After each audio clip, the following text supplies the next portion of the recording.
David Bossie. Good to see you. Thank you for being here, Corey. Let's first talk about this trip to Iraq. I wonder if there are going to be any apologies from the media that said this is the first commander-in-chief who's been afraid to go into a war zone.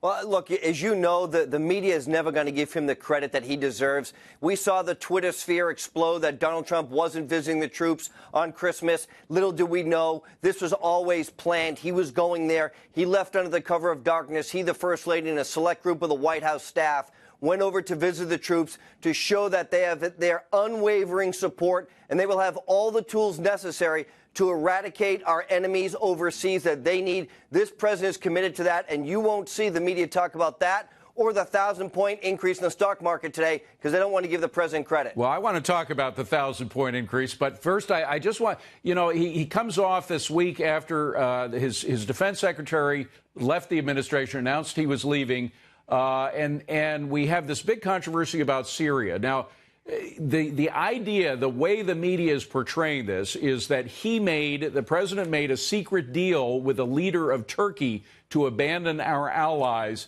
in Syria, to which you would say what? Well, look, it's absolutely not true. Look, I had the privilege of speaking to the president yesterday just before he left on Christmas. And look, the bottom line is we've been in Syria for 2,388 days. This was supposed to be a 3 to 6 month engagement of the U.S. military forces. 2,388 days later, this president was very clear when he ran for office. He made the pledge to bring those men and women in uniform home. He gave that directive to General Mattis, who was serving as a Secretary of Defense a year ago. The general told him it took 6 months. 6 months, they reevaluated that decision. And then he said it needed another 6 months. And look, General Mattis leaving, we have to put this in perspective. Barack Obama had 4 secretaries of defense when he was the president of the United States, right, including firing then Senator Chuck Hagel, who became the Secretary of Defense, over a policy disagreement. And the media had no uproar over that. But when Donald Trump wants to surround himself, they said this has never happened before. They didn't even admit that existed. But there is a concern on the part of a lot of people in the military that the Kurds, which have fought so in such a brave manner throughout Syria against ISIS, nobody would take up the arms against ISIS the way the Kurds did, that they will somehow be abandoned or on their own against the Turks who want to wipe them out. If that happens, are there contingency plans to push the Turks back?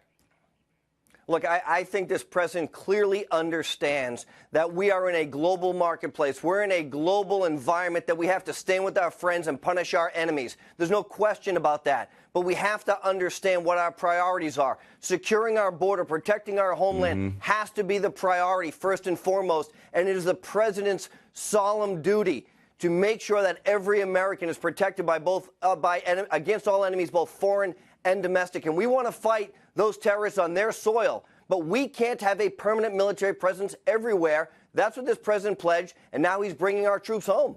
Let's talk about the border wall and the government shutdown for a second here, because one thing that has become absolutely clear, we know where the president stands on border security. There are no questions about it. His allies and his enemies understand that.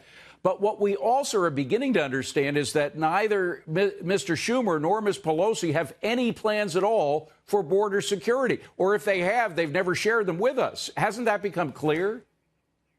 Well, it's very clear that the Democrats want to politicize this issue. As you know, many of the Democrats who are serving in the U.S. Senate voted for border security, some, in the last decade. But all of a sudden, Donald Trump campaigns on the issue of closing our borders to people who are coming here illegally, and they think it's a terrible idea. Can you imagine for 1 second if a caravan of individuals tried to make their way into Israel or any other country, what the media would be saying? They'd say, they're sovereign nations. You can't do this. But all of a sudden, the mainstream media wants to attack this president for protecting our borders, and the Democrats in Congress, Nancy Pelosi and Chuck Schumer, have no plan for border security, and they should look in the eyes of the families who lost loved ones who came into this country illegally and explain why we can't find $5 billion to build that wall when we found $3 billion for cash for clunkers. Corey, the Trump economy got a boost today. The market backed at 1,000 times.